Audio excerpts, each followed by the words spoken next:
بھارت کے زیر انتظام کشمیر کے گرمائی صدر مقام سری نگر میں ہفتے کو اس وقت بڑے پیمانے پر تشدد بھڑک اٹھا جب شہر کے چھتبل علاقے میں ایک مکان میں محصور 3 مشتبہ عسکریت پسندوں کو حفاظتی دستوں نے ایک آپریشن کے دوران ہلاک کر دیا۔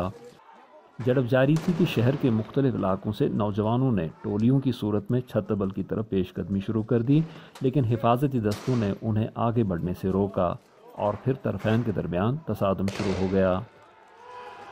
ہمارے مجاہدین بھائی پھنسے ہوئے ہیں، ہم ان کو بچانے کے لیے نکلے ہیں اور یہاں پر کشمیر میں بہت ظلم ہو رہا ہے۔ ابھی ہمارے بھائی کو شہید کیا ہے۔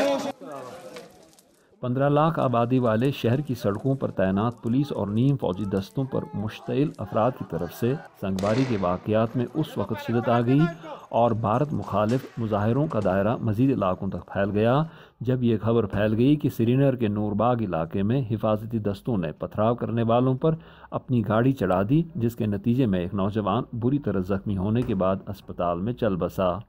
یہاں پر اگر تھوڑا سا ہوتا ہے، پروٹیسٹ ہوتا ہے، یہاں پر پیلٹ چلاتے ہیں، گولیاں چلاتے ہیں، فائر کرتے ہیں۔ یہی انصاف ہے یہاں پر۔ اس سے پہلے عہدیداروں نے بتایا تھا کہ عسکریت پسندوں کے ساتھ جھڑپ کے دوران بھارت کی وفاقی پولیس فورس CRPF کا ایک اسسٹنٹ کمانڈنٹ زخمی ہوا ہے۔ آپریشن جاری ہے۔ کلین آپریشن کو یقینی بنانے اور کولیٹرل ڈیمیج سے بچنے کے لیے اس طرح کی کارروائیوں کو انجام دینے میں وقت لگتا ہے۔ ہمیں کئی چیزوں کا خیال رکھنا پڑتا ہے۔ امید ہے یہ آپریشن بہت جلد اختتام کو پہنچے گا۔ زبیر ڈار کے ساتھ یوسف جمیل، اردو VOA سری نگر۔